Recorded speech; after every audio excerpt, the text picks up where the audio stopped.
Gas खत्म, चूल्हे ठंडे और बंद होने लगे होटल। फर्रुखाबाद में एलपीजी संकट अब सीधे लोगों की रोजी रोटी पर वार कर रहा है। पश्चिमी एशिया में जारी जंग का असर अब भारत के शहरों तक महसूस होने लगा है। फर्रुखाबाद में एलपीजी गैस की किल्लत ने आम लोगों के साथ साथ छोटे होटल और रेस्टोरेंट कारोबारियों की मुश्किलें बढ़ा दी है। गैस मिल ही नहीं रही है। गैस किल्लत क्या है, हम भट्टी अट्टी अपने लगा रहे हैं, लकड़ी चालू कर रहे हैं, गैस का कोई समाधान नहीं है। हमारे साथ कई कारीगर के हैं, उनके बाली बच्चे भी पढ़ाई करते हैं, वो उनको भी थोड़े दिन बाद बंद करना पड़ेगा। वो भी हमारे यहाँ छुट्टी उनकी करेंगे, उनका अकाउंट क्या देगा। क्या आपकी बंद है? 5 दिन से बंद है। क्यों बंद है? क्या समस्या आ रही है? सिलेंडर नहीं मिल रहा। सिलेंडर नहीं मिल रहा है? हाँ। सिलेंडर ना मिलने से क्या समस्याएं घर में उत्पन्न हो रही हैं आपके? घर पर तो लोजड़ हो रही है और क्या, सब कुछ बाल बच्चा ऐसे ही है, सब चल रहा है। यानी कैसे, मतलब क्या क्या समस्या? कुछ काम ही नहीं चल रहा, लेन देन कुछ नहीं कर रहा, बैठे हैं। हालात ऐसे हो गए हैं कि कई दुकानों के चूल्हे ठंडे पड़ गए हैं और कुछ होटल संचालकों को मजबूरी में अपनी दुकानें बंद करनी पड़ रही हैं। अगर जल्द हालात नहीं सुधरे तो हजारों लोगों की रोजी रोटी पर संकट गहराने की आशंका है। समस्या सर, सिलेंडर मिल नहीं रहा। 6-7 दिन हो गए हैं तो दुकान लग नहीं पा रही है। फीस भी नहीं दे पर देने में दिक्कत हो रही है। कुछ लेन देन होती किस्ती वो भी नहीं हो पा रही है, तो बहुत दिक्कत हो रही है सिलेंडर बगैर।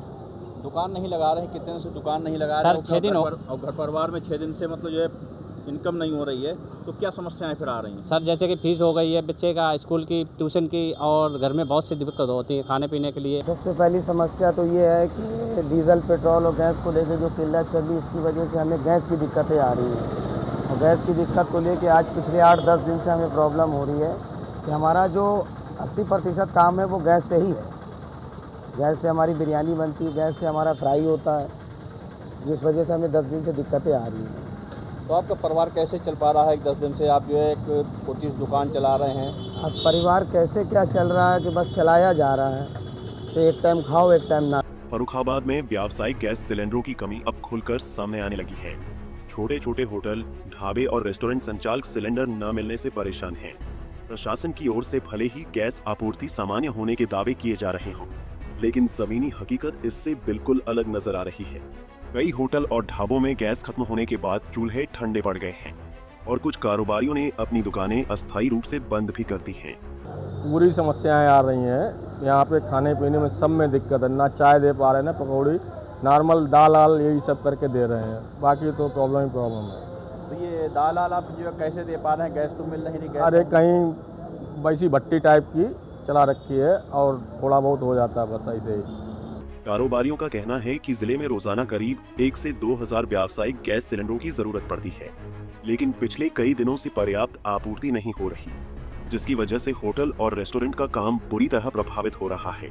शहर के कई इलाकों में होटल और ढाबों के बाहर सन्नाटा दिखाई देने लगा है, क्योंकि सिलेंडर के बिना खाना बनाना संभव नहीं है।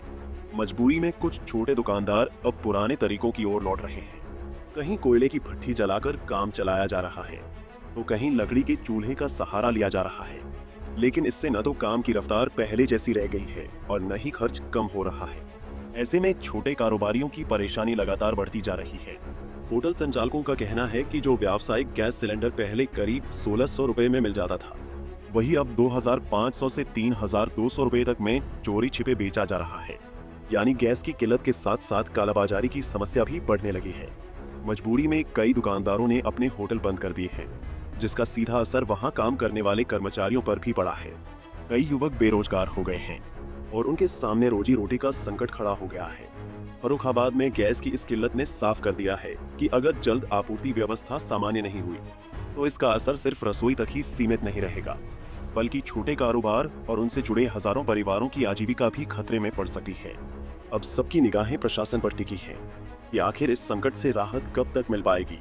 पंजाब केसरी टीवी के लिए फर्रुखाबाद से दिलीप कटिहार की रिपोर्ट।